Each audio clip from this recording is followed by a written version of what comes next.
So for a while there, I was buying a lot of different meters and stuff, and I don't know if they still sell this one, but it's basically, if you put yellow on it, it's basically a fluke 16, 17, or excuse me, not 16, a 17, 18, or whatever, what they call it, a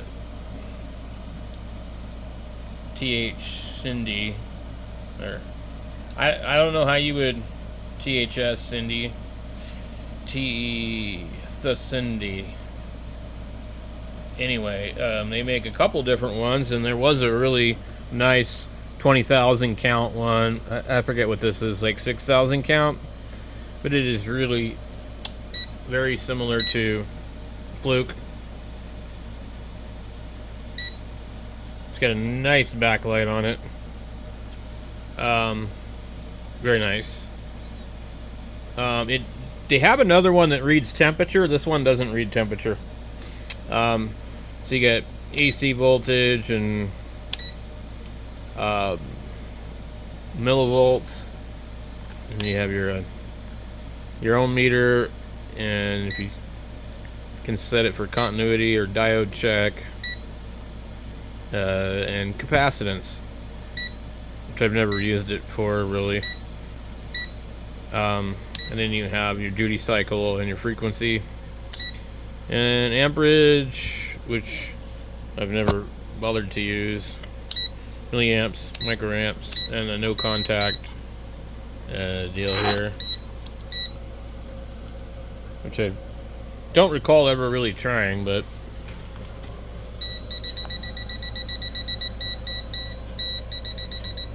I think it just beeps. I think that's all it does, just beeps.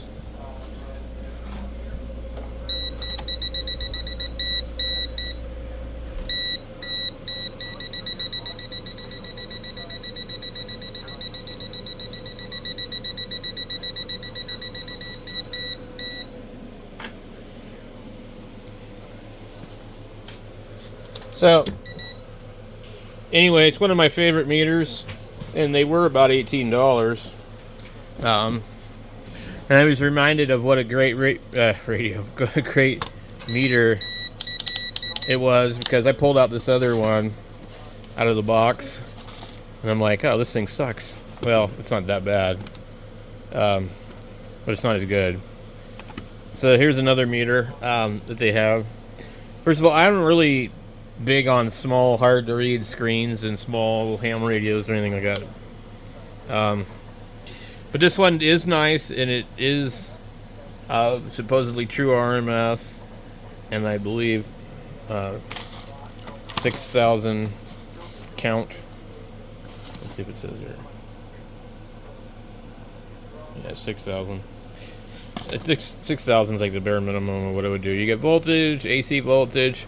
I don't like the meters that combine the two together.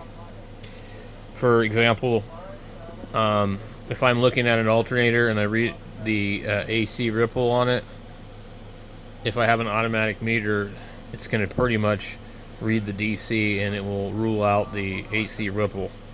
So you need to be able to toggle between AC and DC if you need to do stuff like that. So we got an ohm meter here, and or a continuity tester, diode tester. This is a meter that's made by a couple of different places. Capacitor, frequency, and then temperature. And it defaults to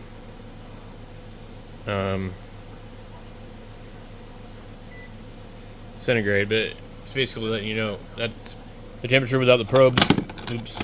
Is being read somewhere in this meter itself, which is really cool. So this one doesn't do that, but like, I don't know, I've got no reason to really check the temperature with my meter. And you got the no contact thing, and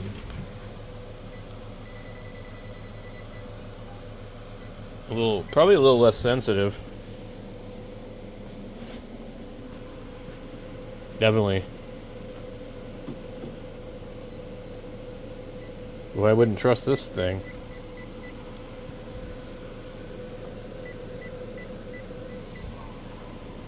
There's 240 volts on that.